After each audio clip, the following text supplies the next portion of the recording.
부장만 없으면 여직원의 처절한 반격 매일 지옥 같던 회사 생활 여직원의 처절한 복수. 매일 아침 출근길, 저는 이렇게 기도했습니다. 제발 오늘은 저 사람 얼굴 좀 안 보게 해주세요. 40대 후반 차장 직급. 20년 넘게 일한 회사에서 제가 바란 건 단 하나였습니다. 그 사람만 없으면 숨이라도 좀 쉴 수 있을 텐데. 여러분은 직장에서 이런 적 있으신가요? 한 사람 때문에 모든 게 지옥이 되는 경험. 오늘 제가 들려드릴 이야기는 평범한 직장인이었던 한 여성의 진짜 이야기입니다. 참고 또 참았지만 결국 더 이상 참을 수 없었던 그 순간. 그리고 그 이후에 펼쳐진 놀라운 반전까지. 이 영상이 도움이 되신다면 구독과 좋아요 부탁드립니다. 여러분의 작은 응원이 더 좋은 콘텐츠를 만드는 큰 힘이 됩니다. 그럼 시작하겠습니다. 2023년 봄 서울 강남의 한 중견기업. 제 하루는 언제나 같은 방식으로 시작되었습니다. 알람이 울리면 눈을 뜨고 씻고 간단히 아침을 먹고 지하철을 탑니다. 사람들로 가득 찬 9호선 출근길. 모두가 각자의 삶을 살아가고 있었죠. 저 역시 그들과 다를 바 없는 평범한 직장인이었습니다. 회사에 도착하면 가장 먼저 하는 일은 커피를 타는 것이었습니다. 믹스커피 한 잔. 그것이 제게는 하루를 버틸 수 있는 작은 위안이었어요. 사무실 창밖으로 보이는 서울의 빌딩 숲. 저는 그 풍경을 바라보며 생각했습니다. 오늘도 무사히 지나가길. 저는 마케팅팀 차장이었습니다. 입사한 지 어느덧 22년째. 신입사원 때부터 이 회사에서만 일했죠. 젊은 시절엔 야심도 있었고 꿈도 있었습니다. 임원까지 가보자. 여성 최초로 이사가 되어보자. 그런 목표들로 가득했었죠. 하지만 40대 중반을 넘어서면서 그런 야망들은 어느새 사라졌습니다. 대신 더 현실적인 바람들이 자리 잡았어요. 무사히 퇴직할 때까지 버티자. 연금 타고 조용히 물러나자. 화려하진 않지만 안정적인 삶. 그것이면 충분했습니다. 제 자리는 사무실 중간쯤 창가에서 세 번째 책상이었습니다. 주변에는 함께 일한 지 오래된 동료들이 있었어요. 김 대리는 7년차 직원으로 성실하고 꼼꼼했고 박 과장은 10년차로 분위기 메이커였죠. 우리는 점심시간이면 함께 구내식당에 가서 밥을 먹었고 가끔 회식 자리에서 소주잔을 기울이며 회사 이야기를 나누곤 했습니다. 평범한 일상이었습니다. 특별할 것도 없고 그렇다고 나쁠 것도 없는 그런 날들. 물론 스트레스가 전혀 없진 않았어요. 마감에 쫓기는 일, 성과 압박, 회사 정치. 하지만 그 정도는 어느 직장이나 있는 일 아니겠습니까? 저는 집에 돌아가면 혼자 살고 있는 작은 아파트에서 간단히 저녁을 먹고 TV를 보다가 잠이 들었습니다. 주말에는 가끔 친구들을 만나거나 집에서 밀린 빨래를 하고 청소를 했죠. 20대의 뜨거운 열정도 30대의 치열한 경쟁도 지나간 지금 제게는 이런 평온함이 딱 좋았습니다. 하지만 모든 일상이 그렇듯 평범함 속에는 언제나 균열이 숨어 있습니다. 그것은 아주 사소한 것에서 시작되었습니다. 6개월 전 우리 팀에 새로운 부장이 부임했습니다. 이름은 최 부장. 50대 초반의 남자였죠. 첫인상은 나쁘지 않았습니다. 인사도 정중했고 팀 회식 자리에서도 적당히 농담을 섞어가며 분위기를 풀어주는 사람처럼 보였으니까요. 앞으로 잘 부탁드립니다. 다들 편하게 대해주세요. 그의 첫 인사는 그렇게 무난했습니다. 저를 포함한 팀원들은 모두 고개를 끄덕이며 환영의 박수를 보냈죠.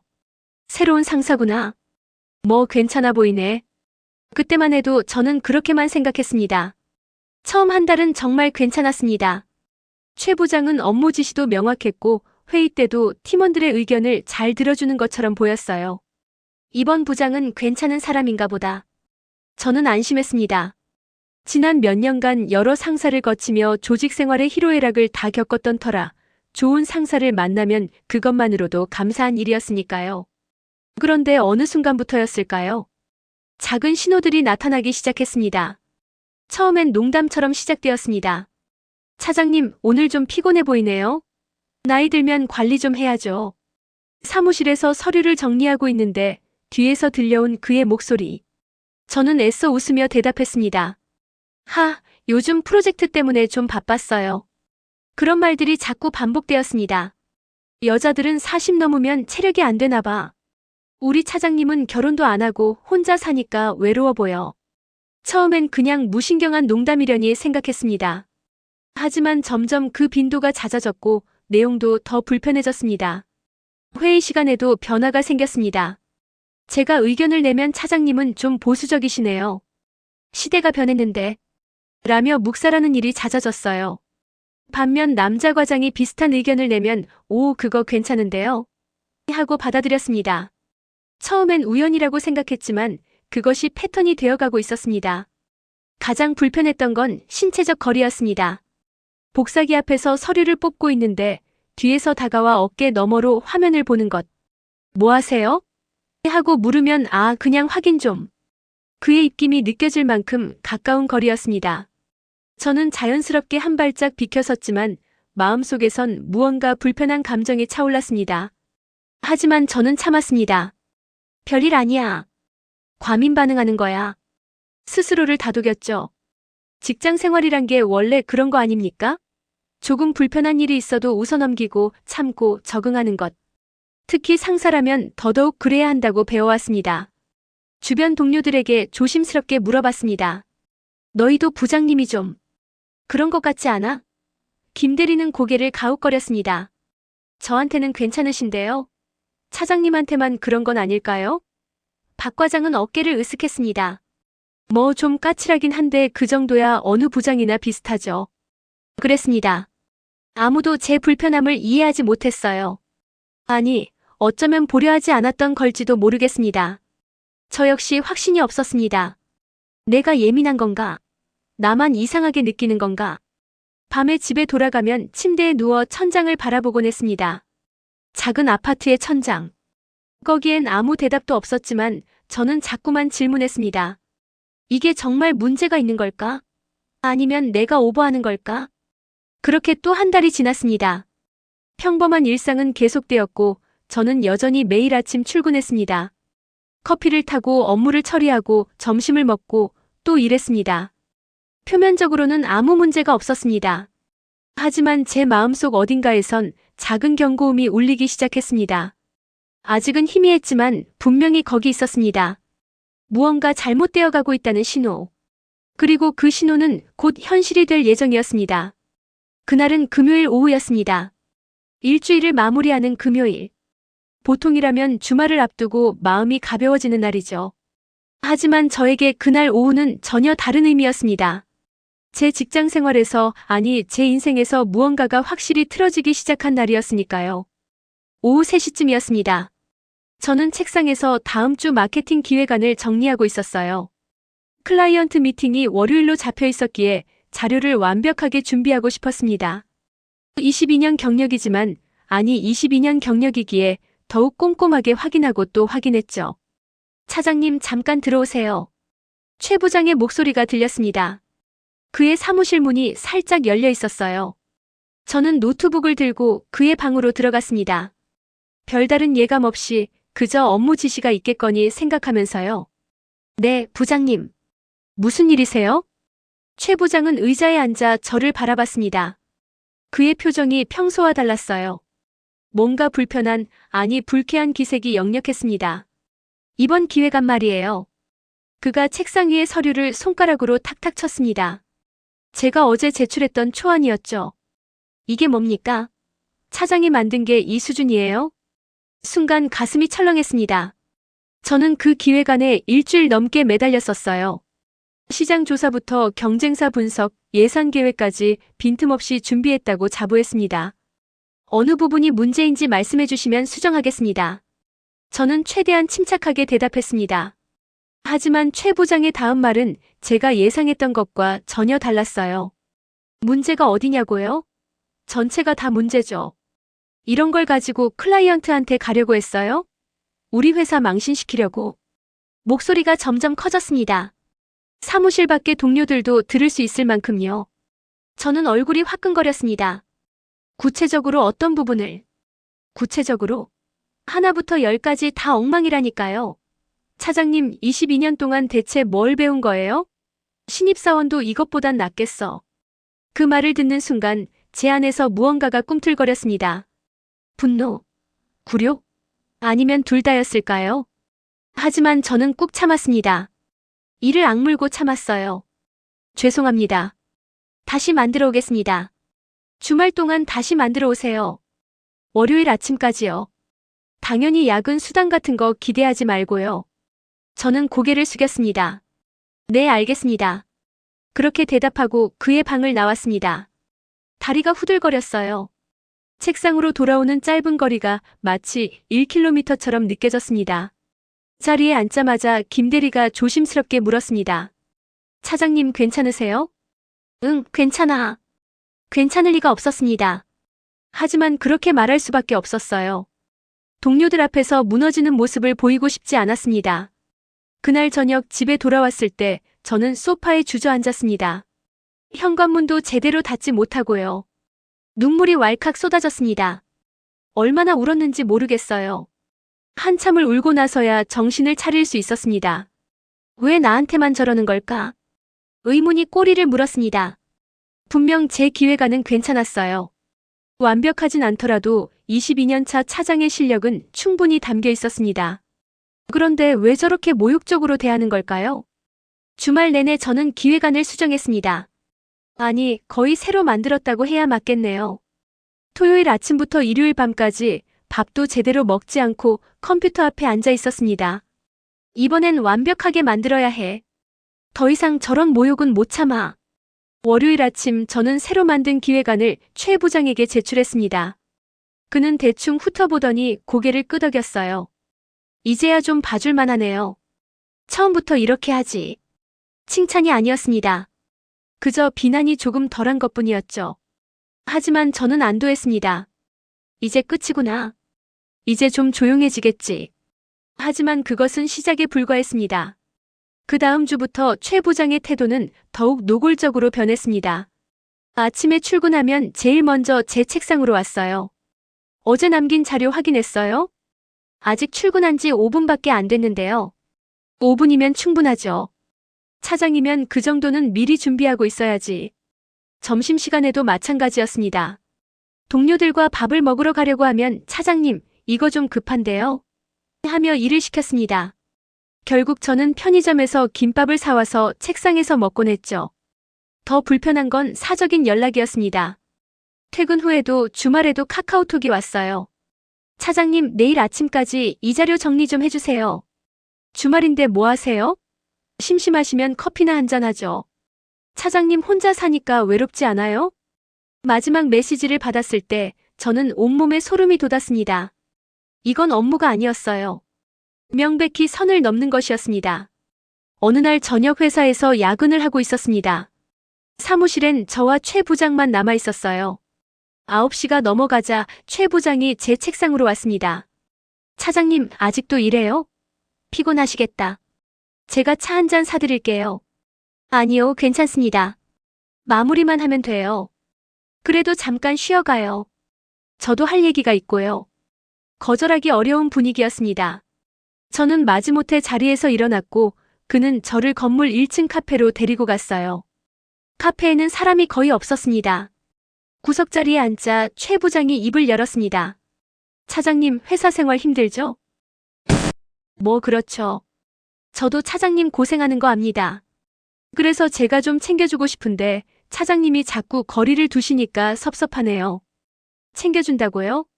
지난 몇 주간 저를 괴롭힌 게 챙겨주는 거였단 말인가요? 저는 어이가 없었지만 표정을 관리했습니다. 감사합니다만 괜찮습니다. 왜요? 저랑 좀 더 가까워지면 안 돼요? 차장님 혼자 사시니까 외로우실 텐데. 그의 손이 테이블 위로 뻗어나왔습니다. 제 손을 만지려는 것이 분명했어요. 저는 재빨리 손을 빼며 자리에서 일어났습니다. 죄송합니다. 급히 마무리해야 할 일이 있어서요. 아, 그래요? 그럼 다음에 또 기회 만들죠. 그의 목소리는 부드러웠지만 제겐 위협처럼 들렸습니다. 저는 황급히 카페를 나왔고 사무실로 올라가 짐을 챙겨 퇴근했어요.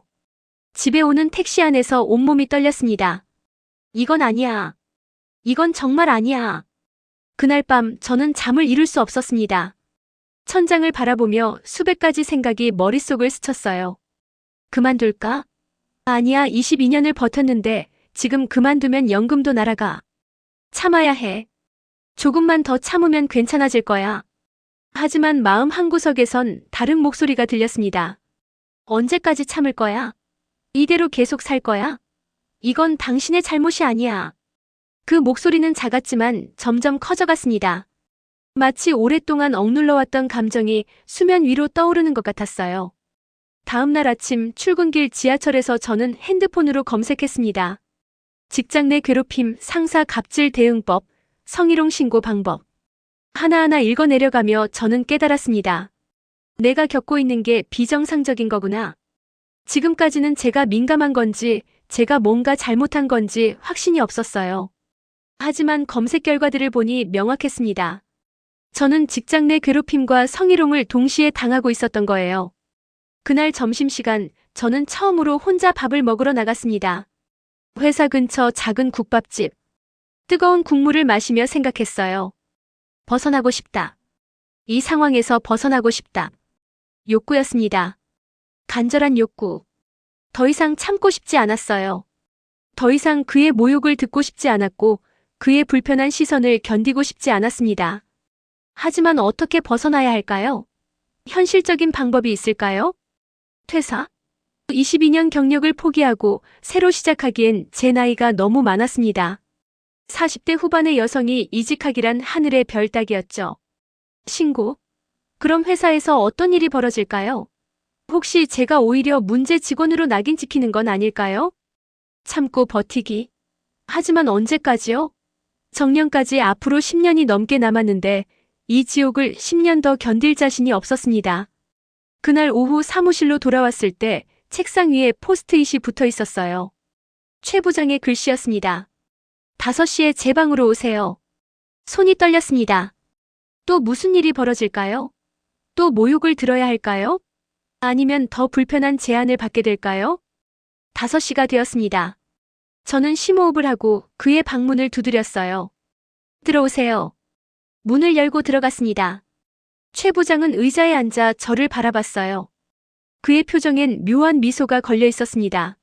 앉으세요, 차장님. 할 얘기가 있어서요. 저는 맞은편 의자에 앉았습니다. 마음을 단단히 먹었어요. 무슨 말을 하든 흔들리지 말자. 하지만 그의 다음 말은 제가 예상한 것보다 훨씬 더 충격적이었습니다. 차장님, 솔직히 말할게요. 저 차장님한테 관심 있어요. 여자로서 말이에요. 순간 머릿속이 하얘졌습니다. 부장님, 그게 무슨... 우리 둘 다 외롭잖아요. 저도 집에 가면 아무도 없고 차장님도 혼자시고 서로 위로해주면 안 될까요? 이건 명백한 성희롱이었습니다. 아니, 성희롱을 넘어선 무언가였어요. 부장님, 전 그럴 수 없습니다. 제 목소리는 떨렸지만 단호했습니다. 왜요? 생각해보세요. 제가 차장님 잘 챙겨드릴게요. 업무도 편하게 해드리고 승진도 도와드릴 수 있어요. 이건 회유였습니다. 그리고 동시에 협박이었죠. 거절하면 어떻게 되는지 그 뉘앙스가 명확했습니다. 저는 자리에서 일어났습니다. 죄송하지만 전 업무 외의 관계는 원하지 않습니다. 실례하겠습니다. 그리고 방을 나왔습니다. 다리가 휘청거렸지만 어떻게든 제 책상까지 걸어왔어요. 동료들은 제 얼굴색이 이상한 걸 눈치챘지만 아무도 묻지 않았습니다. 그날 저녁 집에 돌아와 저는 바닥에 주저앉았습니다. 이제 어떡하지? 정말 어떡하지? 욕구는 더 이상 단순한 바람이 아니었습니다. 그건 생존의 문제가 되어버렸어요. 저는 이 상황에서 벗어나야만 했습니다. 더 이상 선택이 아니었어요. 그날 밤 저는 처음으로 결심했습니다. 참는 것만이 답이 아니야. 나도 싸울 수 있어. 싸워야 해. 작은 결심이었지만 그것은 제 인생을 바꿀 출발점이 되었습니다. 그날 밤 저는 노트북을 켰습니다. 새벽 2시가 넘었지만 잠이 오지 않았어요. 아니, 잘 수가 없었습니다. 최 부장의 그 말들이 계속 머릿속을 맴돌았거든요. 저 차장님한테 관심 있어요. 여자로서 말이에요. 소름이 돋았습니다. 하지만 동시에 묘한 각오 같은 게 생겼어요. 이제 정말 끝까지 가야겠구나. 이 사람은 절대 스스로 멈추지 않을 거야. 저는 검색창에 입력했습니다. 직장 내 괴롭힘 증거 수집 방법, 성희롱 신고 절차, 부당 대우 대응법.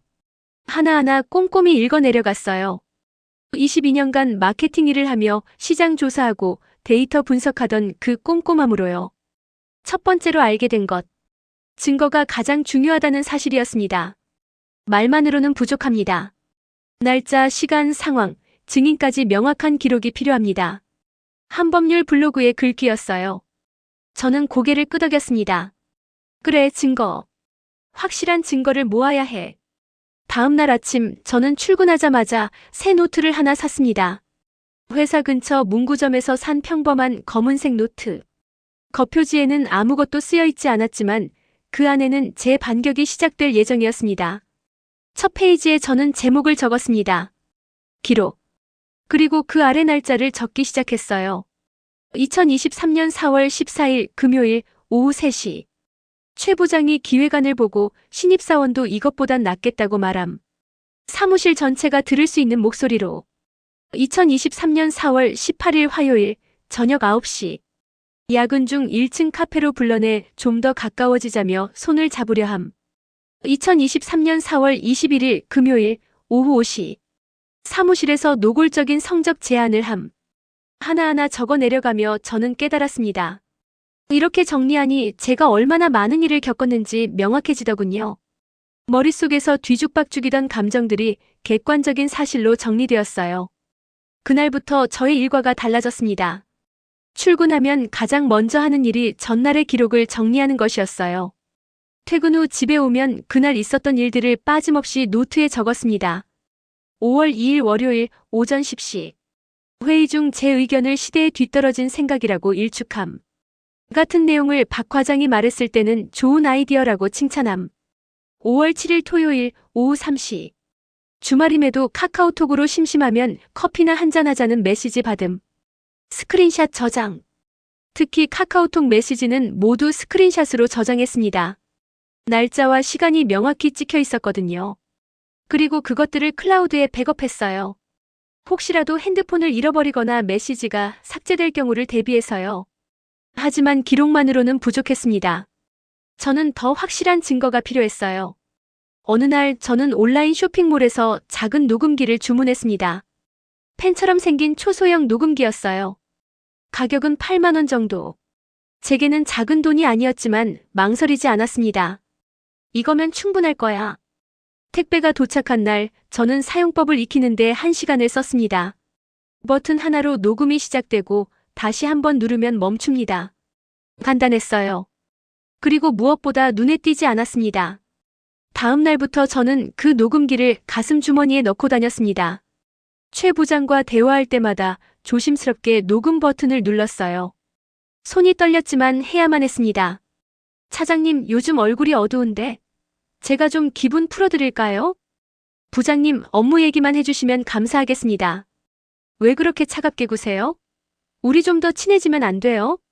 업무 시간입니다. 대화가 녹음기에 고스란히 담겼습니다. 그의 부적절한 제안들, 업무를 빙자한 괴롭힘들이 모두 증거로 남았어요. 하지만 녹음을 하면서 가장 힘들었던 건 제 감정을 억누르는 일이었습니다. 그가 모욕적인 말을 할 때마다 소리 지르고 싶었어요. 왜 나한테만 이러는 거냐고. 당신이 무슨 권리로. 하지만 참았습니다. 감정적으로 대응하면 오히려 제가 문제 직원으로 보일 수 있었거든요. 그래서 저는 최대한 침착하게 업무적으로만 대답했습니다. 그리고 그의 모든 부적절한 행동을 기록했어요. 한 달이 지났습니다. 노트는 이미 반 이상 채워졌고 녹음 파일은 20개가 넘었습니다. 카카오톡 스크린샷도 50장이 넘어갔어요. 저는 증거들을 정리하며 생각했습니다. 이제 충분할까? 아니면 더 모아야 할까? 그때 또 다른 생각이 들었습니다. 나만 당하는 걸까? 다른 사람들도 비슷한 일을 겪고 있는 건 아닐까? 저는 조심스럽게 주변을 살피기 시작했습니다. 특히 여자 직원들의 표정과 행동을요. 그리고 곧 알아챘습니다. 저만이 아니었어요. 김대리도 가끔 화장실에서 울고 나오곤 했습니다. 제가 무슨 일 있어? 라고 물으면 아니에요. 괜찮아요 라고만 대답했지만 그 눈빛은 거짓말을 하고 있었어요. 신입사원 이양은 최 부장과 단둘이 회의를 하고 나면 얼굴이 창백해졌습니다. 한 번은 복도에서 마주쳤는데 그녀가 작게 중얼거리는 소리를 들었어요. 도대체 왜 저러는 거야? 저는 확신했습니다.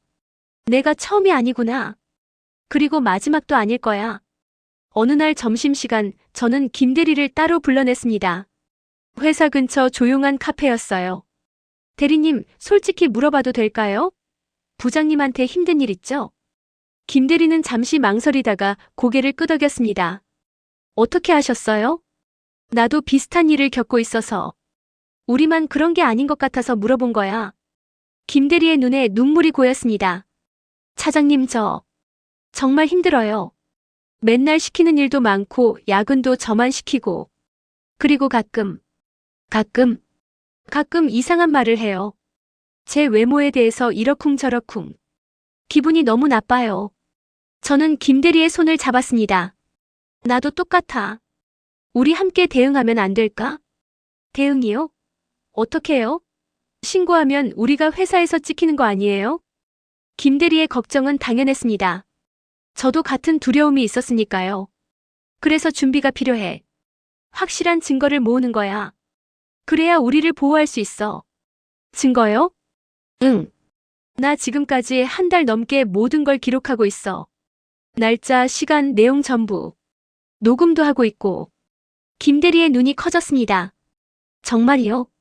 어떻게 그 생각을? 더 이상 참을 수 없었어. 그리고 혼자 당하는 게 아니라는 걸 알았으니까. 대리님도 함께 할래요? 김대리는 잠시 생각하더니 고개를 끄덕였습니다. 네. 저도 할게요. 더 이상 이렇게 당하고만 있고 싶지 않아요. 그날 이후 저와 김대리는 팀이 되었습니다. 각자 겪는 일들을 공유하고 증거를 모으고 서로를 지지했어요.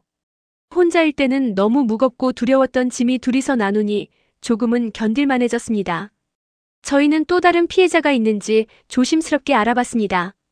그리고 마침내 신입 이양과도 대화할 기회를 얻었어요. 양 사원, 혹시 부장님 때문에 힘든 거 있어?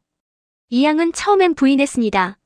하지만 김대리와 제가 먼저 경험을 나누자 결국 털어놓았어요. 사실 저도 너무 힘들어요. 맨날 야근시키고 주말에도 연락하고. 그리고 어제는 회식 자리에서 제 옆에 앉으려고 하시더라고요. 그리고 자꾸 술을 따라주시면서 이상한 얘기를. 이양의 목소리가 떨렸습니다. 저는 그녀의 어깨를 토닥였어요. 괜찮아. 우리가 있으니까. 함께 대응하자. 그렇게 셋이 모였습니다. 3명의 여자 직원. 각자 다른 이유로 다른 방식으로 괴롭힘을 당했지만 한 가지는 공통적이었어요. 가해자는 모두 최 부장이었습니다. 저희는 매주 점심시간마다 모여 정보를 공유했습니다. 그리고 각자의 증거를 하나의 파일로 정리하기 시작했어요. 저는 집에서 엑셀 파일을 만들었습니다. 날짜, 피해자 가해 내용, 증거 종류, 비고. 하나하나 입력하며 저는 놀랐습니다. 불과 3개월 동안 발생한 사건만 해도 60건이 넘었거든요. 언어폭력, 업무상 괴롭힘, 성희롱까지. 종류도 다양했습니다. 이 정도면 충분해. 이제 충분해. 하지만 마지막으로 필요한 게 하나 더 있었습니다. 바로 법적 자문이었어요. 저는 인터넷으로 노동 전문 변호사를 검색했습니다. 그리고 무료 상담을 신청했어요. 며칠 뒤 토요일 오전에 법무법인을 방문했습니다. 변호사는 40대 후반의 여성이었어요. 저와 비슷한 나이였죠. 그녀는 제가 정리한 자료들을 하나하나 살펴봤습니다. 이 정도면 충분합니다. 변호사의 말에 저는 가슴이 철렁했어요. 기대 반, 불안 반이었죠. 정말이요? 네. 직장 내 괴롭힘과 성희롱이 명백하게 입증됩니다. 특히 녹음 파일과 카카오톡 메시지는 결정적이에요. 날짜별로 기록한 이 노트도 훌륭한 증거가 될 겁니다. 그럼 신고하면 어떻게 되나요? 회사 내부 신고 절차를 밟을 수 있고 필요하면 노동청에도 신고할 수 있습니다. 다만요. 회사가 어떻게 대응할지는 알 수 없어요. 최선의 경우 가해자가 징계를 받겠지만 최악의 경우 피해자들이 회사에서 불이익을 받을 수도 있습니다. 저는 각오하고 있던 말이었습니다. 그래도 해야죠. 더 이상 참을 수 없으니까요. 변호사는 미소를 지었습니다. 용기 있는 결정입니다. 제가 최대한 도와드릴게요. 법무법인을 나오며 저는 하늘을 올려다봤습니다. 5월의 하늘은 맑고 높았어요. 오랜만에 느껴보는 상쾌함이었습니다. 이제 시작이야. 진짜 싸움은 이제부터야. 두려웠습니다. 앞으로 어떤 일이 벌어질지 알 수 없었으니까요. 회사에서 저를 어떻게 볼지, 동료들이 어떻게 반응할지, 결과가 어떻게 될지. 하지만 동시에 희망도 느꼈습니다. 적어도 이제 저는 무기력하게 당하기만 하는 피해자가 아니었어요. 준비된 자였고 싸울 준비가 된 사람이었습니다. 그날 밤 저는 김대리와 이양에게 메시지를 보냈습니다. 준비 끝났어. 다음 주부터 움직이자. 두 사람 모두 내라는 답장을 보내왔습니다. 이제 정말로 출발할 시간이었습니다. 긴 터널의 끝을 향해서요. 월요일 아침이었습니다. 평소와 다름없이 출근했지만 제 마음속엔 결연함이 있었어요. 이번 주 안에 인사팀에 신고하자. 더 이상 미룰 수 없어. 사무실 문을 열고 들어서는 순간 이상한 분위기를 느꼈습니다. 동료들의 시선이 묘했어요. 어떤 이들은 저를 보자마자 고개를 돌렸고 어떤 이들은 수군거렸습니다. 뭐지? 무슨 일이 있나? 제 책상으로 가는데 박 과장이 조심스럽게 다가왔습니다. 차장님 혹시 주말에 무슨 일 있었어요? 무슨 일이요? 없었는데요. 왜요? 박 과장은 난처한 표정을 지었습니다. 그게 부장님이 오늘 아침 일찍 오셔서 임원들이랑 회의를 하셨대요. 차장님 얘기를 하셨다던데. 심장이 쿵 내려앉았습니다. 제 얘기요? 네. 자세한 건 모르겠지만 분위기가 좀 안 좋았다고 들었어요. 그 순간 최 부장이 사무실로 들어왔습니다. 그의 얼굴엔 차가운 미소가 걸려 있었어요. 그는 저를 똑바로 쳐다보며 말했습니다. 차장님 10시에 회의실로 오세요. 인사팀장님이 함께 계실 겁니다. 짧은 한마디였지만 그 안에 담긴 의미는 명확했습니다. 내가 먼저 움직였다. 2시간을 기다리는 동안 저는 책상에 앉아 있을 수가 없었습니다. 화장실을 5번이나 갔다 왔고 물도 계속 마셨어요. 손이 떨렸습니다. 김대리가 조용히 다가와 물었습니다. 차장님 괜찮으세요? 응. 아니, 잘 모르겠어. 부장이 뭔가 알아챈 것 같아. 에이, 설마요. 우리 조심했잖아요. 하지만 제 예감은 틀리지 않았습니다. 10시가 되었습니다. 저는 회의실 문을 열고 들어갔어요. 안에는 최 부장과 인사팀장, 그리고 본부장까지 3명이 앉아 있었습니다. 앉으세요, 차장님. 인사팀장의 목소리는 무표정했습니다. 저는 떨리는 다리로 의자에 앉았어요. 오늘 이렇게 부른 이유가 뭔지 아시죠? 아니요, 모르겠습니다. 인사팀장은 서류 몇 장을 제 앞으로 밀었습니다. 최 부장님께서 차장님에 대해 보고를 하셨습니다. 업무 태도 불량, 지시 불이행, 팀 분위기 저해. 상당히 심각한 내용입니다. 머리를 망치로 맞은 것 같았습니다. 그게 무슨... 차장님 최근 들어 부장님의 정당한 업무 지시를 여러 번 거부하셨다고 들었습니다. 맞습니까? 정당한 업무 지시요? 그건 오해입니다. 저는... 최 부장이 끼어들었습니다. 차장님, 저는 팀의 성과를 위해 필요한 지시를 했을 뿐입니다. 그런데 차장님은 계속 비협조적이셨어요. 회의 때도 제 의견에 반대만 하시고 다른 팀원들과도 따로 모여서 뭔가를 꾸미시는 것 같더군요. 꾸민다니요? 저는 그저... 그리고 가장 심각한 건 이겁니다. 최 부장이 자신의 핸드폰을 꺼냈습니다. 화면에는 카카오톡 대화가 떠 있었어요. 차장님이 다른 팀원들한테 저에 대해 험담을 하신 내용입니다.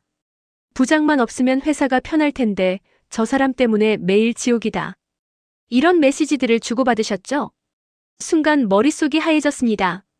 그 메시지들은 분명 김대리와 나눈 사적인 대화였어요. 어떻게 최 부장이 알았을까? 그건 사적인 대화였고 인사팀장이 손을 들어 제 말을 막았습니다. 차장님, 팀 내에서 상사에 대한 부정적인 여론을 조성하는 건 명백한 조직 질서문란 행위입니다. 더구나 다른 팀원들까지 선동하셨다는 게 사실이라면 이건 심각한 문제예요. 선동이라니요? 저는 단지... 그리고 또 하나. 본부장이 처음으로 입을 열었습니다. 그의 목소리는 차가웠어요. 최근 들어 차장님의 업무 성과가 현저히 떨어졌습니다. 지난 분기 실적을 보면 팀 평균에도 못 미치고 있어요. 개인적인 문제가 업무에 영향을 주고 있는 거 아닙니까? 저는 할 말을 잃었습니다. 분기 실적이 떨어진 건 사실이었어요. 하지만 그건 최 부장이 제게만 불가능한 목표를 주고 필요한 자원을 주지 않았기 때문이었죠. 하지만 그런 설명을 지금 여기서 할 수 있을까요? 그래서 결론은 이겁니다. 인사팀장이 다른 서류를 꺼냈습니다. 2주간 자택 대기 명령입니다. 그동안 업무 태도와 성과에 대한 조사가 진행될 예정이고 결과에 따라 징계 수위가 결정될 겁니다. 징계요? 제가 뭘 잘못했다고? 차장님, 지금 감정적으로 대응하시는 것도 좋지 않아 보입니다. 일단 집에 가서 쉬시면서 생각을 정리하세요. 그리고 만약 하실 말씀이 있다면 서면으로 제출하시기 바랍니다. 회의는 그렇게 끝났습니다. 저는 몽롱한 상태로 회의실을 나왔어요. 복도를 걷는데 다리에 힘이 없었습니다. 사무실로 돌아와 짐을 챙기는데 동료들의 시선이 느껴졌습니다. 동정? 아니면 회피? 잘 모르겠었어요. 김대리가 다가와 작게 속삭였습니다. 차장님, 무슨 일이에요? 2주 자택 대기래. 조사받는데. 네. 그게 무슨. 나중에 연락할게. 일단 집에 가야 할 것 같아. 짐을 다 챙기고 사무실을 나오는데 최 부장과 마주쳤습니다. 그는 냉소적인 미소를 지으며 말했어요. 차장님, 앞으로 조심하시는 게 좋을 겁니다. 회사에서 이상한 소문 내고 다니면 어떻게 되는지 이제 아셨죠? 그 말은 명백한 협박이었습니다. 신고 같은 거 생각하지 마라. 내가 먼저 너를 짓밟을 테니까. 집에 돌아온 저는 소파에 쓰러졌습니다. 온몸에 힘이 빠졌어요. 천장을 바라보며 생각했습니다. 이럴 줄 알았어야 했나? 아니, 그래도 결국 이렇게 되었을 거야. 최 부장은 제가 움직일 것을 예상하고 먼저 선수를 쳤던 겁니다. 그것도 매우 치밀하게요. 제 업무 태도, 성과, 팀 분위기, 교란까지 모든 걸 문제 삼았습니다. 그리고 가장 교묘한 건 제가 그에 대해 수집한 증거들을 이제 제출하기 어렵게 만든 거예요. 만약 지금 제가 사실은 부장이 저를 괴롭혔습니다라고 말하면 어떻게 보일까요? 징계를 피하려고 거짓으로 엮고소하는 것처럼 보이겠죠. 핸드폰이 울렸습니다. 김대리였어요. 차장님, 괜찮으세요? 응. 아니, 사실 괜찮지 않아. 부장님이 회의 때 뭐라고 하셨는지 들었어요. 차장님이 팀 분위기를 해친다고, 업무 태도가 불량하다고. 그래. 다 거짓말인데 증명할 방법이 없어. 차장님, 그럼 우리가 증언하면 안 돼요? 제가 봤을 때 차장님은 아무 잘못도 안 돼. 저는 다급하게 말했습니다. 대리님, 너까지 휘말리면 안 돼. 지금 부장은 날 제거하려고 모든 수단을 동원하고 있어. 너까지 타겟이 되면 어떡해. 하지만 차장님, 제발 부탁이야. 일단 조용히 있어. 내가 방법을 찾을게. 전화를 끊고 저는 한참을 멍하니 앉아 있었습니다. 모든 게 무너지는 것 같았어요. 3개월간 모은 증거들, 동료들과의 연대, 법률 상담까지. 모든 준비가 한순간에 무용지물이 된 것 같았습니다. 다음 날부터는 더 힘들었습니다. 출근도 하지 못한 채 집에만 있으니 우울감이 밀려왔어요. 뉴스를 봐도 드라마를 봐도 집중이 안 됐습니다. 머릿속엔 온통 회사 일뿐이었죠. 내가 뭘 잘못한 거지? 싸우려고 했던 게 잘못이었나? 그냥 참고 살았어야 했나? 자책이 계속되었습니다. 밤에는 잠도 제대로 오지 않았어요. 한두 시간 자다가 깨고 또 자다가 깨고 악몽을 꾸기도 했습니다. 최 부장이 비웃으며 제 앞에 서 있는 꿈이었어요. 일주일이 지났습니다. 회사에서는 아무 연락도 없었습니다. 김 대리한테서 가끔 메시지가 왔어요. 차장님, 회사 분위기가 이상해요. 다들 차장님 얘기를 하는데 좋지 않은 소문들이. 무슨 소문? 차장님이 원래 문제가 많았다는 식으로. 부장님이 잘 참아왔다는 둥. 미안해요, 이런 얘기 전하기가. 최 부장은 철저했습니다. 저를 회사에서 몰아내는 것만으로는 부족했던 거예요. 제 평판까지 완전히 무너뜨리려 했습니다. 어느 날 저녁 저는 더 이상 견딜 수 없어서 변호사에게 전화했습니다. 변호사님, 이런 상황에서 어떻게 해야 할까요? 변호사는 제 상황을 듣고 잠시 침묵했습니다. 솔직히 말씀드리면 지금 상황이 좋지 않습니다. 가해자가 선제 공격을 한 거예요. 하지만요. 포기하긴 아직 이릅니다. 차장님이 모은 증거들은 여전히 유효해요. 다만 타이밍과 방법을 잘 선택해야 합니다. 어떻게 해야 하죠? 일단 회사의 조사에 성실히 임하세요. 그리고 서면 답변서를 제출할 때 조심스럽게 반박하는 겁니다. 감정적이지 않게 팩트 중심으로요. 그리고 필요하다면 그때 가서 피해 사실을 제기할 수 있어요. 그게 효과가 있을까요? 확실하진 않습니다. 하지만 지금으로선 최선의 방법이에요. 전화를 끊고 저는 노트북을 켰습니다. 답변서를 작성해야 했어요. 최 부장의 모든 주장에 하나하나 반박하는 문서를요. 키보드를 치는 손가락이 떨렸습니다. 하지만 멈출 수 없었어요. 이대로 무너질 수는 없었습니다. 업무 태도 불량. 증거를 보여주십시오. 저는 22년간 성실히 일해왔습니다. 팀 분위기 저해. 오히려 부장의 부적절한 언행이 팀원들에게 고통을 주었습니다. 업무 성과 저하. 달성 불가능한 목표와 부족한 자원 때문이었습니다. 하나하나 적어 내려가는데 분노가 치밀었습니다. 하지만 참았어요. 감정을 배제하고 오직 사실만 써내려갔습니다. 그날 밤 늦게까지 작성한 답변서는 A사 용지 15장 분량이었습니다. 저는 그것을 이메일로 인사팀에 보냈어요. 이제 어떻게 되는 걸까? 불안과 두려움이 밀려왔습니다. 하지만 동시에 작은 안도감도 느꼈어요. 적어도 제 목소리를 냈다는 것. 그것만으로도 의미가 있었습니다. 2주가 다 되어갈 무렵 드디어 인사팀에서 연락이 왔습니다. 차장님, 내일 오전에 출근해주세요. 최종 면담이 있을 예정입니다. 최종 면담. 그것은 제 운명이 결정되는 자리였습니다. 그날 밤 저는 거의 잠을 이루지 못했습니다. 천장을 바라보며 생각했어요. 내일이면 끝나는구나. 좋은 쪽으로든 나쁜 쪽으로든. 가장 어두운 순간이었습니다. 터널의 끝은 보이지 않았고 주변은 온통 암흑뿐이었어요. 하지만 저는 알지 못했습니다. 가장 어두운 순간 직후에 빛이 찾아온다는 것을요. 다음 날 아침 9시. 저는 회사 앞에 서 있었습니다. 2주 만에 보는 회사 건물이었어요. 익숙한 풍경이었지만 이상하게 낯설게 느껴졌습니다. 마치 제가 이미 이곳의 사람이 아닌 것처럼요. 심호흡을 하고 건물 안으로 들어갔습니다. 로비를 지나 엘리베이터를 타는데 심장이 미친 듯이 뛰었어요. 오늘이면 결정나는구나. 내 22년이 어떻게 끝나는지. 12층에서 내려 인사팀 쪽으로 걸어갔습니다. 복도를 지나는데 몇몇 동료들과 마주쳤어요. 그들은 저를 보고 어색하게 고개를 숙이거나 시선을 피했습니다. 아무도 말을 걸지 않았어요. 인사팀 앞에 도착했을 때 뜻밖의 사람을 만났습니다. 김대리였어요. 그녀는 인사팀 앞 대기석에 앉아 있었습니다. 대리님, 여기 왜? 김대리가 저를 보고 일어났습니다. 그녀의 얼굴은 창백했지만 눈빛만은 단단했어요. 차장님, 저도 오늘 면담이 있어요. 뭐? 무슨 면담? 그때 인사팀 문이 열렸습니다. 인사팀장이 나왔어요. 두 분 다 들어오세요. 회의실에는 인사팀장과 함께 한 사람이 더 있었습니다. 낯선 얼굴이었어요. 50대 초반으로 보이는 여성이었습니다. 앉으세요, 두 분. 소개하겠습니다. 이분은 본사 감사팀 이 팀장님입니다. 감사팀? 저는 김대리를 쳐다봤어요. 그녀도 놀란 표정이었습니다. 감사팀 이 팀장이 입을 열었습니다. 두 분께 먼저 사과의 말씀을 드립니다. 그동안 힘드셨죠? 갑작스러운 사과에 저는 당황했습니다.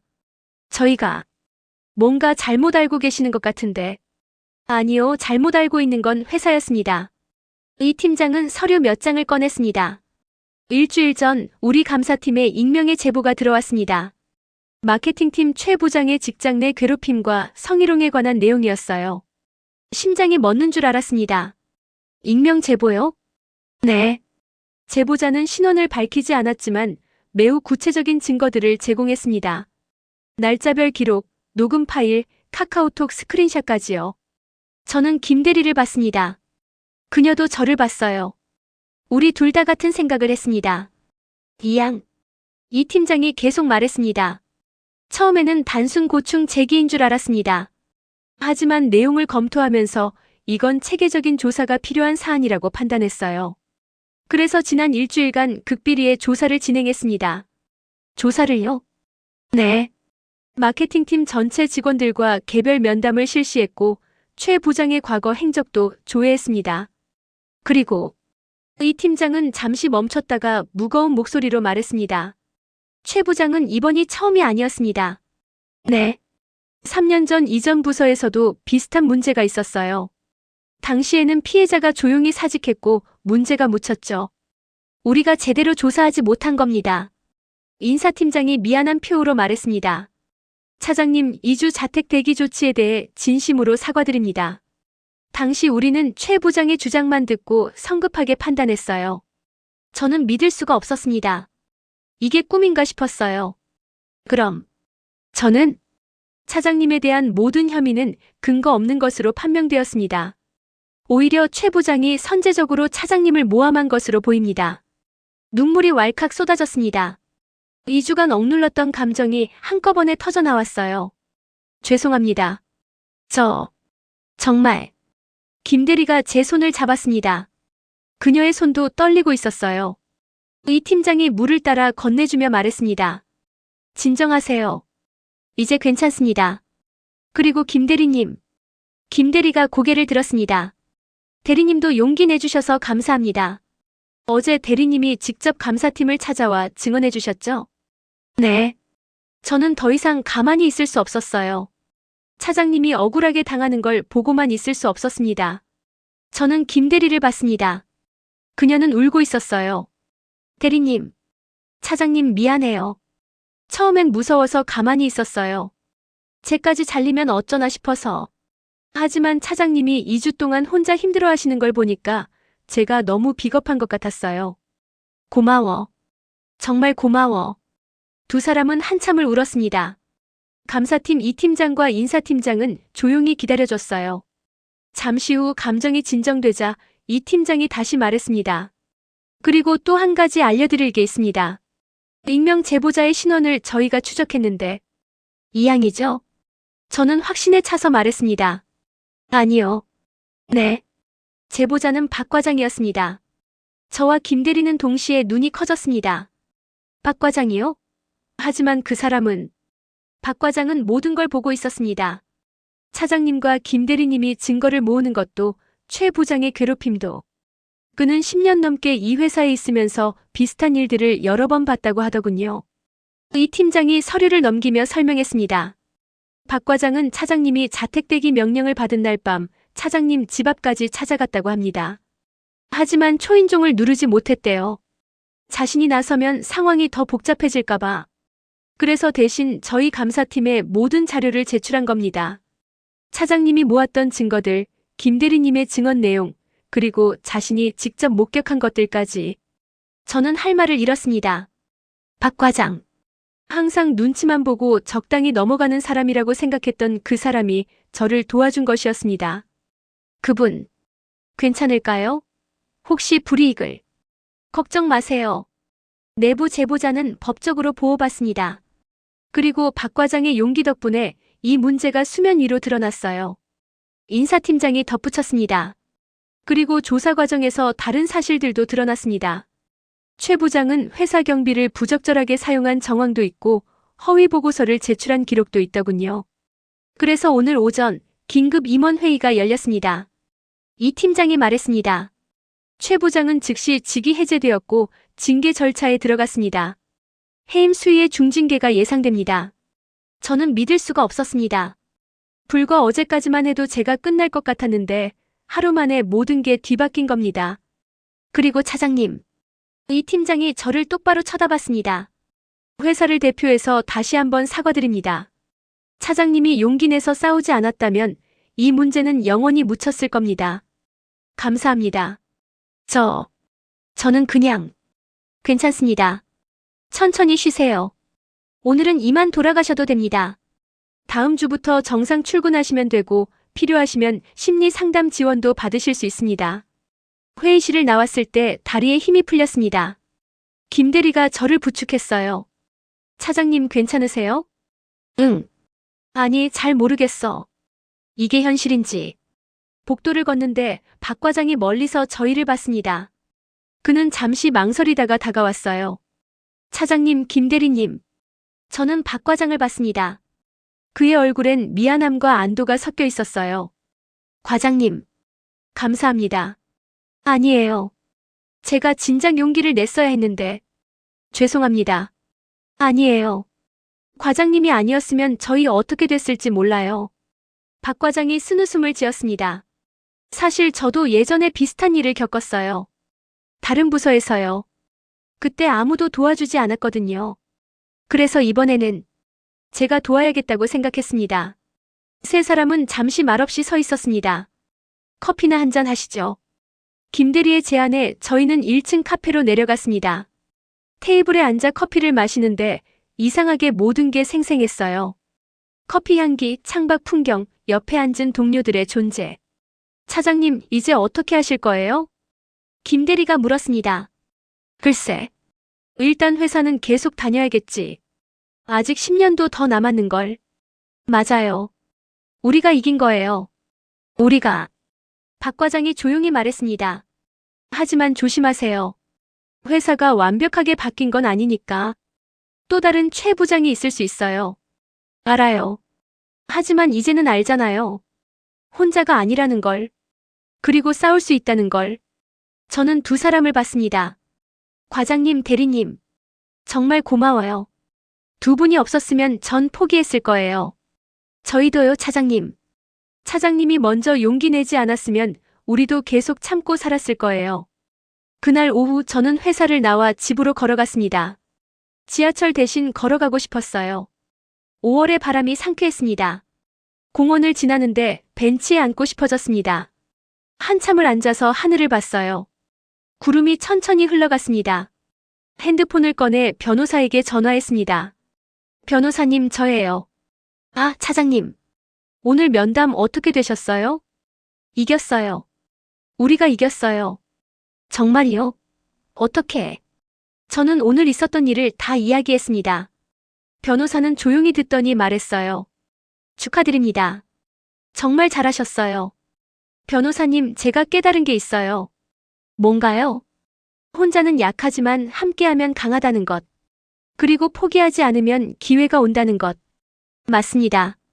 차장님이 포기하지 않았기에 가능한 일이었어요. 전화를 끊고 저는 다시 하늘을 봤습니다. 2주 전만 해도 모든 게 끝인 줄 알았습니다. 가장 어두운 터널 속에 갇힌 것 같았어요. 하지만 터널의 끝엔 빛이 있었습니다. 그리고 그 빛은 제 혼자 힘으로 찾은 게 아니었어요. 김대리, 박 과장, 이양 변호사님, 감사팀. 많은 사람들이 함께 만들어준 빛이었습니다. 이제 시작이야. 진짜 새로운 시작. 저는 벤치에서 일어나 다시 걷기 시작했습니다. 집으로 가는 길이 이렇게 가벼운 건 처음이었어요. 다음 주 월요일. 저는 다시 회사에 출근했습니다. 이번엔 달랐어요. 2주 전 자택 대기 명령을 받고 집으로 갈 때 그 무거운 발걸음이 아니었습니다. 가슴을 펴고 당당하게 걸었어요. 로비를 지나는데 경비 아저씨가 말을 걸었습니다. 차장님, 오랜만이네요. 그동안 어디 아프셨어요? 아니에요. 이제 괜찮습니다.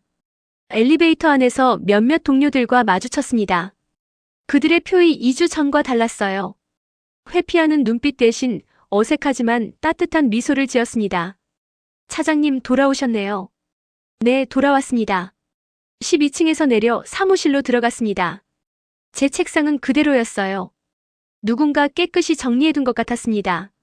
책상 위에는 작은 화분이 놓여 있었고 포스트잇이 붙어 있었어요.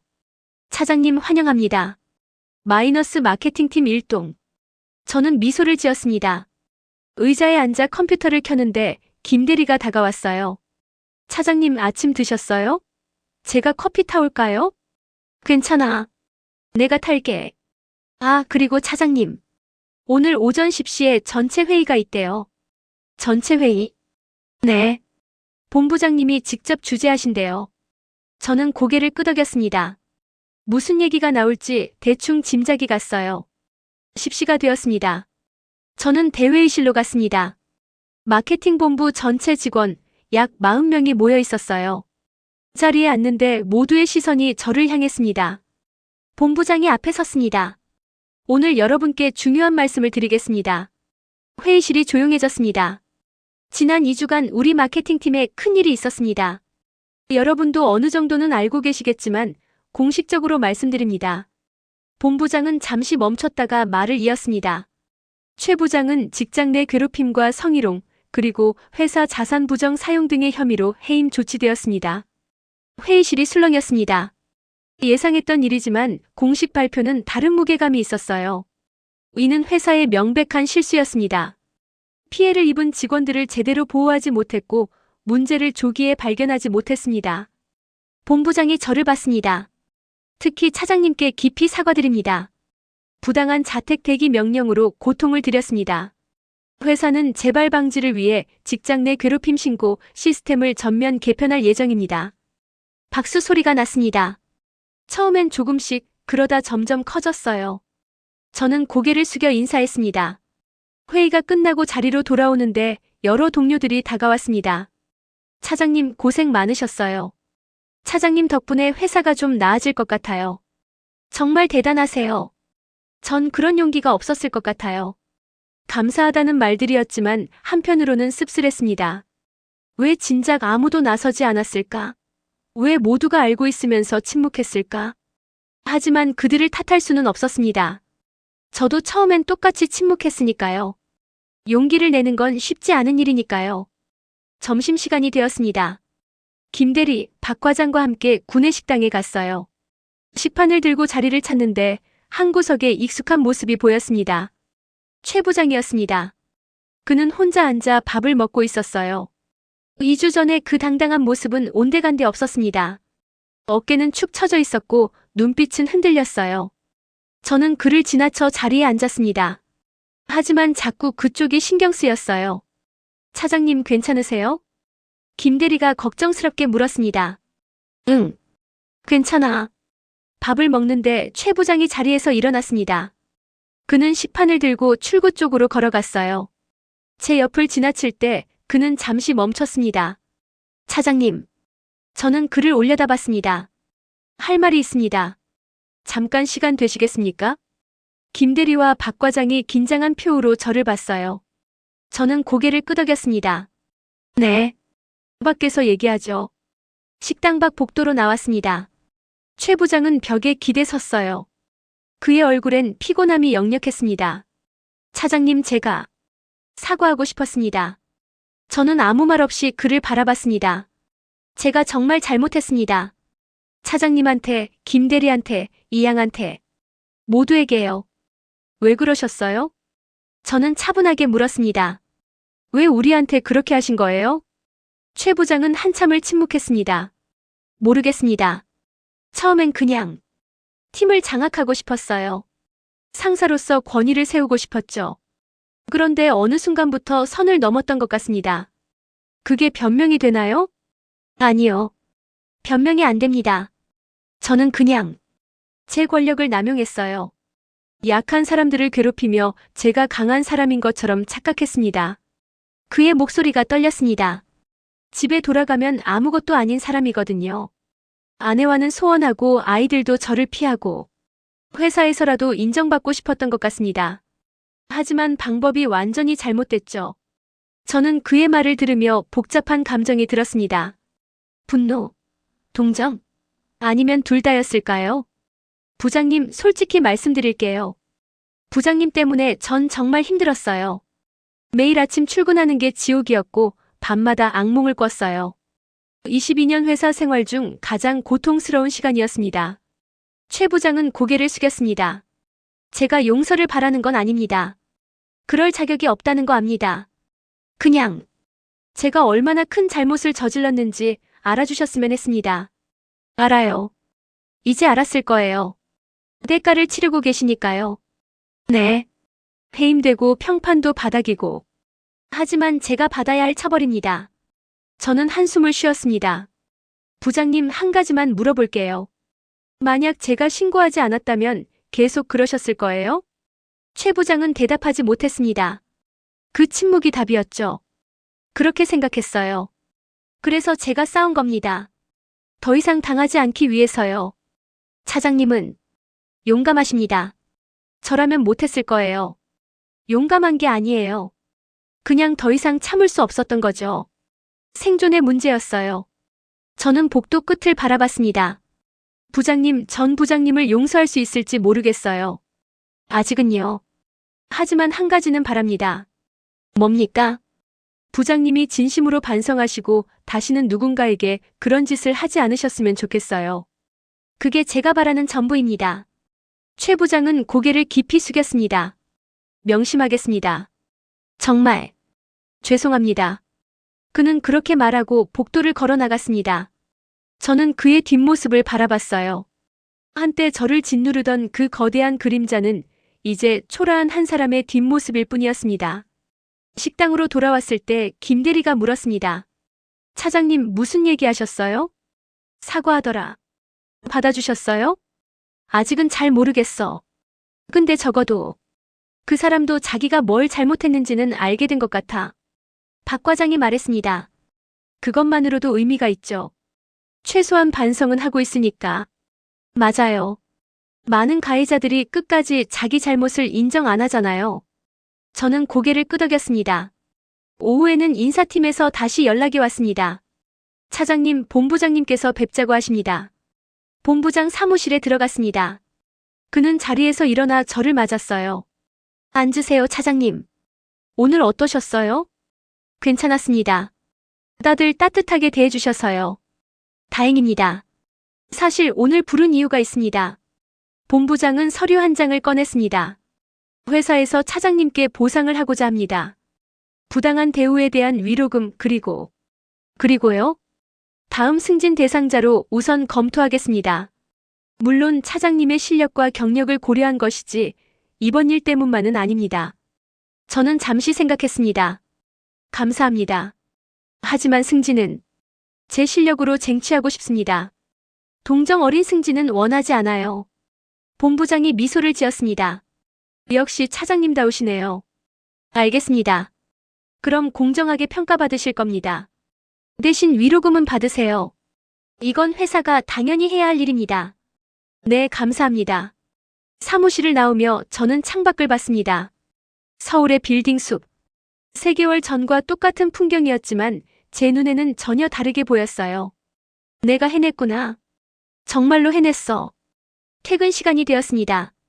저는 가방을 챙기며 김대리와 박 과장에게 말했어요. 오늘 저녁 제가 살게요.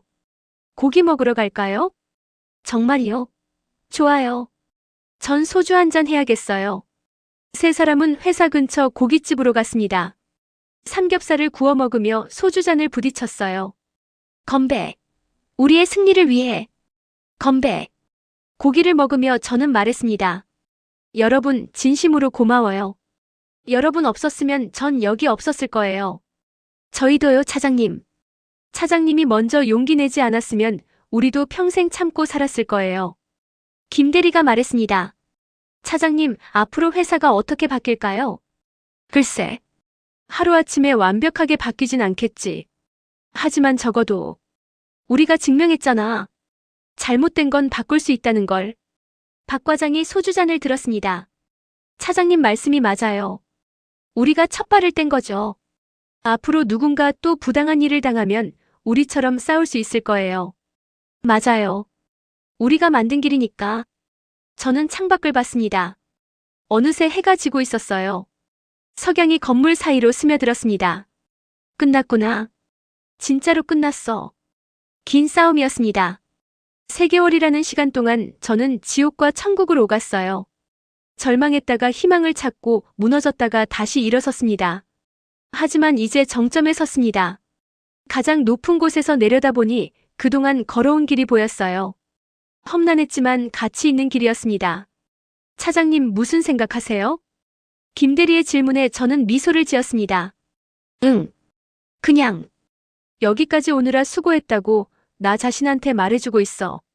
정말 수고 많으셨어요. 우리 모두요. 세 사람은 다시 잔을 들었습니다. 우리의 용기를 위해 건배. 건배. 그날 밤 집에 돌아와 침대에 누웠습니다. 천장을 바라보며 생각했어요. 이제 새로운 시작이야. 진짜 새로운 시작.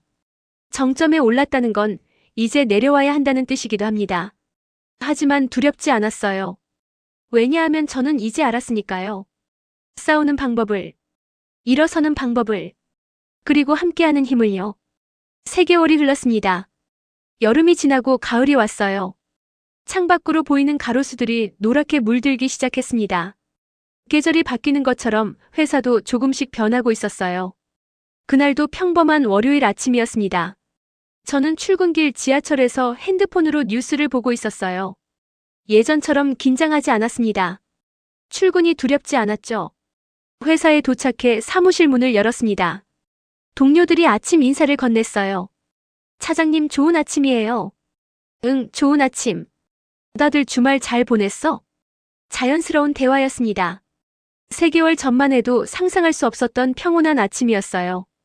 제 책상에는 새로운 명패가 놓여 있었습니다. 마케팅팀 팀장 이응. 한 달 전 저는 팀장으로 승진했습니다. 최 부장이 떠난 자리였죠. 처음엔 망설였어요. 내가 과연 잘할 수 있을까? 혹시 나도 권력을 남용하게 되진 않을까? 하지만 김 대리가 말했습니다. 차장님, 아니 이제 팀장님이시죠. 팀장님이야말로 이 자리에 가장 적합한 분이에요. 우리가 겪은 고통을 아시니까요. 그 말이 저에게 용기를 줬습니다. 팀장이 된 후 저는 가장 먼저 팀 문화를 바꾸기 시작했습니다. 작지만 확실한 변화들이었어요. 첫 번째, 주간 회의 방식을 바꿨습니다. 예전처럼 상사가 일방적으로 지시하는 게 아니라 모두가 자유롭게 의견을 낼 수 있도록 했어요. 처음엔 팀원들이 어색해했습니다. 익숙하지 않았으니까요. 팀장님, 정말 뭐든 말해도 되는 거예요? 신입사원 이양이 조심스럽게 물었습니다. 당연하지. 오히려 적극적으로 말해줘야 팀이 발전해. 신입의 시각이 때로는 더 신선할 수 있어. 감사합니다. 그럼 제가 하나 제안해도 될까요? 물론이야. 말해봐.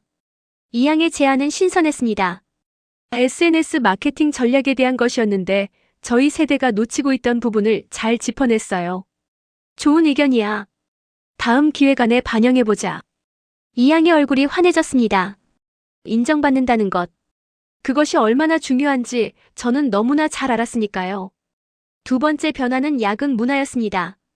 불필요한 야근은 없앴어요. 정말 급한 일이 아니면 6시에 칼퇴근하도록 했습니다. 팀장님 괜찮으세요? 다른 팀들은 다 야근하는데. 박 과장이 걱정했습니다. 괜찮아. 중요한 건 시간이 아니라 효율이야. 피곤한 상태로 밤 10시까지 일하는 것보다 집중해서 6시까지 끝내는 게 낫지. 하지만 위에서 뭐라고 하면 그건 내가 책임질게. 우리 팀 성과로 증명하면 돼. 실제로 효과가 있었습니다. 팀원들의 만족도가 올라갔고 오히려 업무 효율도 좋아졌어요. 지난 분기 실적은 전분기 대비 15% 상승했습니다. 본부장이 저를 따로 불렀습니다. 팀장님, 요즘 팀 분위기가 많이 좋아졌다는 얘기를 들었어요. 감사합니다. 팀원들이 열심히 해줘서요. 실적도 좋고요. 비결이 뭡니까? 특별한 건 없습니다. 그냥 팀원들을 존중하고 믿어주는 거죠. 본부장은 고개를 끄덕였습니다. 간단해 보이지만 실천하기 어려운 일이에요. 계속 잘 부탁드립니다. 세 번째 변화는 소통 창구였습니다. 저는 팀원들과 한 달에 한 번씩 1:1 면담 시간을 가졌어요. 업무뿐 아니라 개인적인 고민도 들어줬습니다. 김 대리가 면담 중에 말했습니다. 팀장님, 사실 요즘 이직을 고민하고 있어요. 왜? 무슨 일 있어? 아니에요. 여기는 정말 좋아요. 근데 제 커리어를 생각하면 다른 경험도 해보고 싶거든요. 저는 고개를 끄덕였습니다. 그럴 수 있지. 대리님 나이면 여러 가능성을 탐색해봐야 해. 말리지 않으시네요? 왜 말려? 대리님 인생인데. 대신 신중하게 생각해봐. 그리고 어떤 결정을 내리든 내가 추천서 써줄게. 김 대리의 눈에 눈물이 고였습니다. 팀장님, 감사합니다. 이렇게 대해주시는 상사는 처음이에요. 당연한 거야. 우리는 서로 존중해야 하는 동료니까. 결국 김 대리는 회사에 남기로 했습니다. 다만 그 이유가 달랐어요. 불안해서가 아니라 진짜로 여기서 더 성장하고 싶어서였죠. 회사 전체에도 변화가 생겼습니다. 인사팀은 직장 내 괴롭힘 신고 시스템을 완전히 새로 만들었어요. 익명 신고가 가능해졌고 외부 전문가가 참여하는 조사위원회도 구성되었습니다. 더 중요한 건 문화의 변화였습니다. 예전에는 참고 견디는 게 미덕이라는 분위기였다면 이제는 잘못된 건 말해야 한다는 분위기로 바뀌었어요. 신입 연수에서 제가 강의를 맡았습니다. 여러분, 직장 생활에서 가장 중요한 게 뭘까요? 한 신입사원이 손을 들었습니다. 성과요? 그것도 중요하죠. 하지만 더 중요한 게 있어요. 바로 자존감입니다. 저는 제 경험을 이야기했습니다. 물론 구체적인 내용은 생략했지만 핵심은 전했어요. 어떤 성과도 여러분의 존엄성보다 중요하지 않습니다. 부당한 대우를 받으면 참지 마세요. 말해야 합니다. 그게 여러분 자신을 위한 것이고 회사를 위한 것이기도 해요. 신입사원들은 진지하게 들었습니다. 그리고 기억하세요. 여러분은 혼자가 아닙니다. 도움을 요청하면 누군가는 반드시 손을 내밀 거예요. 강의가 끝나고 한 신입사원이 다가왔습니다. 팀장님, 질문이 있어요. 그래, 말해봐. 만약 상사가 부당한 지시를 하면 정말로 거부해도 되는 건가요? 불이익을 받진 않을까요? 저는 그 신입사원을 똑바로 봤습니다. 솔직히 말할게. 쉽진 않아. 용기가 필요하지. 하지만 회사는 변하고 있어. 그리고 여러분 같은 새로운 세대가 들어오면 더 빨리 변할 거야. 그럼 팀장님은 후회 안 하세요? 싸우신 거요? 전혀. 오히려 더 일찍 싸우지 못한 게 후회돼.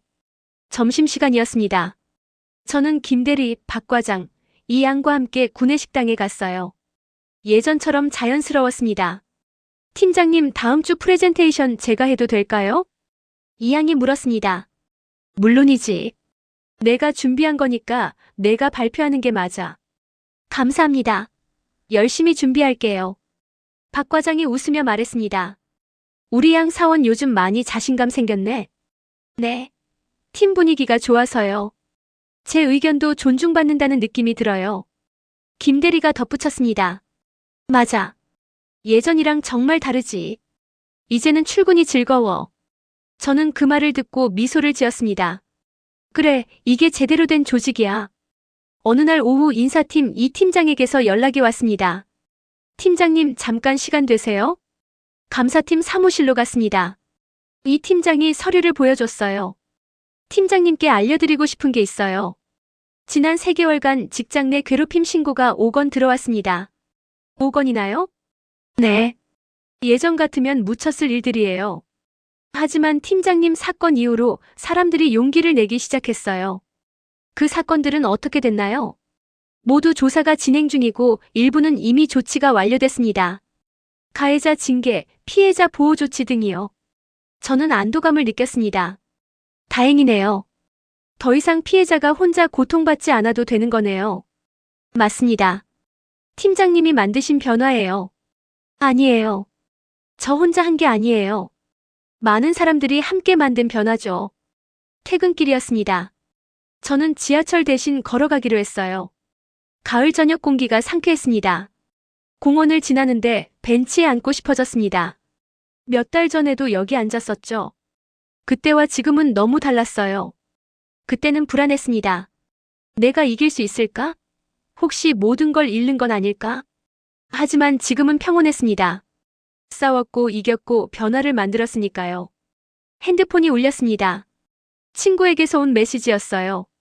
언니, 요즘 잘 지내? 오랜만에 밥 먹자. 저는 답장을 보냈습니다. 응, 잘 지내. 아주 잘 지내. 이번 주말 어때? 친구들에게도 제 이야기를 했습니다. 처음엔 걱정했지만 결국 모든 게 잘 됐다고요. 친구들은 놀라워했어요. 너 대단하다. 나 같았으면 못했을 것 같아. 아니야. 너도 할 수 있어. 나도 처음엔 무서웠어. 근데 시작하면 길이 보여. 그래도 용기가 필요하잖아. 맞아. 용기가 필요해.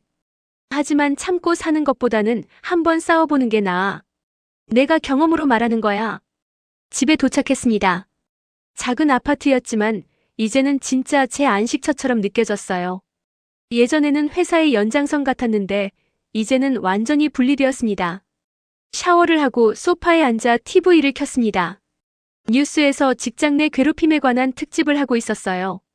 최근 직장 내 괴롭힘 신고가 증가하고 있습니다. 전문가들은 이를 긍정적인 신호로 보고 있는데요. 저는 화면을 보며 생각했습니다. 변하고 있구나. 사회가 변하고 있어. 완벽하진 않았습니다. 여전히 많은 사람들이 고통받고 있었고, 여전히 많은 문제가 남아 있었어요. 하지만 적어도 방향은 옳았습니다. 침대에 누워 천장을 바라봤습니다. 몇 달 전에도 이렇게 누워 있었죠. 하지만 그때와 지금은 완전히 달랐어요. 그때는 질문투성이었습니다. 어떻게 해야 할까? 이길 수 있을까? 괜찮아질까? 하지만 지금은 답을 알았습니다. 싸우면 돼. 포기하지 않으면 돼. 그리고 혼자가 아니라는 걸 기억하면 돼. 눈을 감았습니다. 오랜만에 편안한 잠이 올 것 같았어요. 꿈을 꿨습니다. 좋은 꿈이었어요. 제가 넓은 들판을 걷고 있었습니다. 해가 떠오르고 새들이 노래했어요. 혼자가 아니었습니다. 김대리, 박 과장, 이양 그리고 많은 사람들이 함께 걸었습니다. 우리는 웃으며 걸었습니다. 목적지가 어딘지는 중요하지 않았어요. 함께 걷고 있다는 것, 그것만으로 충분했습니다. 1년이 흘렀습니다. 창밖으로 다시 봄이 왔어요. 벚꽃이 피고 새들이 지저귀는 계절. 1년 전 이맘때 저는 지옥을 살고 있었습니다. 하지만 지금은 완전히 다른 사람이 되어 있었어요. 아니, 다른 사람이라기보다는 제 본래 모습을 되찾았다고 해야 맞을 것 같습니다. 그날도 평범한 수요일이었습니다. 저는 사무실에 앉아 다음 분기 전략 보고서를 작성하고 있었어요. 팀장으로서 1년을 보내며 이제는 이 자리가 자연스러웠습니다. 노크 소리가 들렸습니다. 팀장님, 잠깐 시간 되세요? 문을 열고 들어온 건 새로 들어온 신입사원 최사원이었습니다. 그녀는 3개월 전 입사했어요. 그래, 앉아. 무슨 일이야? 최사원은 잠시 망설이다가 입을 열었습니다. 팀장님, 사실 고민이 있어서요. 말해봐. 편하게. 다른 팀 과장님이 자꾸 저한테 사적인 부탁을 하세요. 개인 심부름이랑 주말에 연락하는 것도 그렇고 거절하기가 힘들어요. 저는 최 사원의 눈을 봤습니다. 그 눈빛이 너무나 익숙했어요. 1년 전 제 눈빛과 똑같았습니다. 사원님, 먼저 말해줄게. 넌 잘못한 게 없어. 네. 불편하다고 느끼는 게 당연한 상황이야. 그건 내가 예민한 게 아니라 상대방이 선을 넘은 거야. 최 사원의 눈에 눈물이 고였습니다. 근데 신입이 그런 거 문제 삼으면 회사 생활하기 힘들다고 하더라고요. 누가 그런 말을 해? 선배들이요. 신입 때는 다 그렇게 당한다고. 저는 한숨을 쉬었습니다. 아직도 이런 말들이 돌아다니는구나. 사원님, 잘 들어. 그건 잘못된 관습이야. 신입은 참아야 한다는 건 말도 안 되는 소리야. 하지만 나도 22년 동안 참았어. 그랬더니 어떻게 됐는지 알아? 더 심해졌어. 참는다고 상황이 나아지지 않아. 저는 제 경험을 이야기했습니다.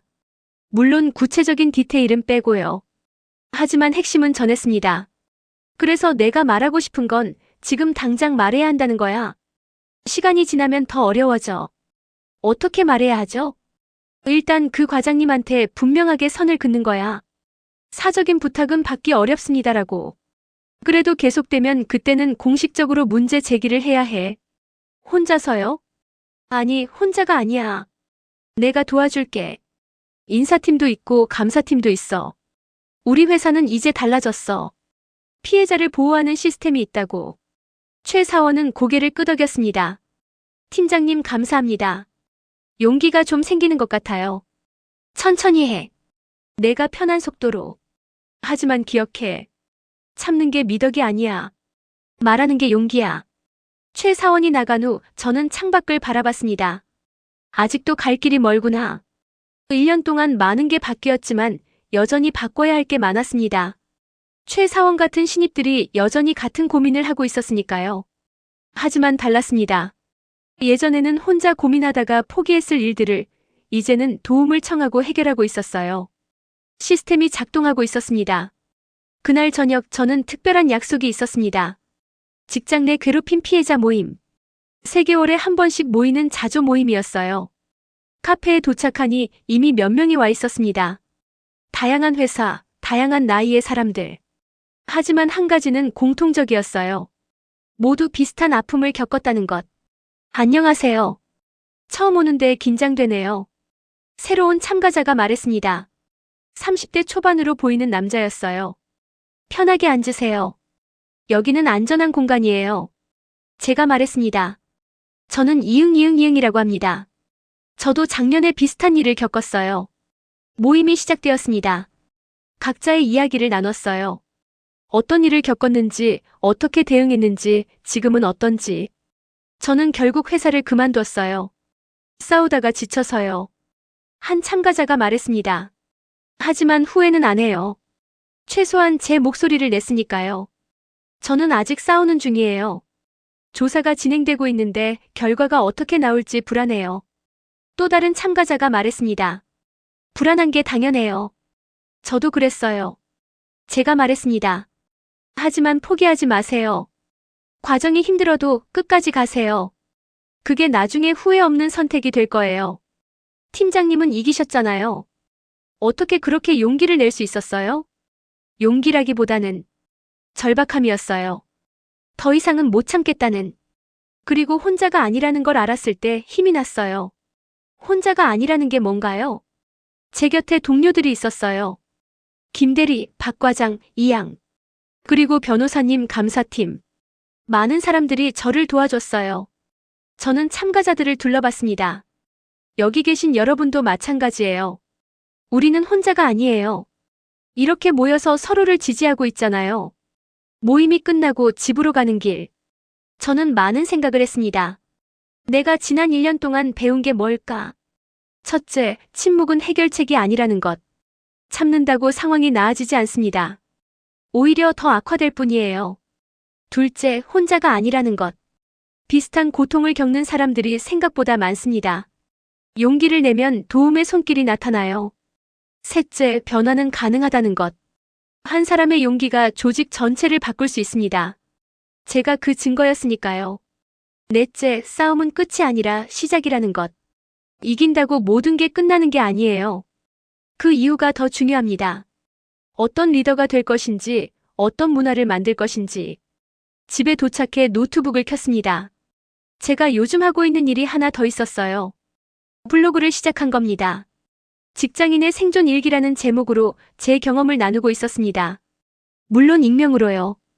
구체적인 회사명이나 이름은 빼고 제가 배운 교훈들을 공유했어요. 오늘의 글감은 뭘로 할까? 키보드에 손을 올렸습니다. 제목 참는 것과 견디는 것의 차이. 타이핑을 시작했습니다. 많은 사람들이 혼동합니다. 참는 것과 견디는 것을. 참는 건 부당한 것을 받아들이는 거예요. 하지만 견디는 건 싸우면서 버티는 겁니다.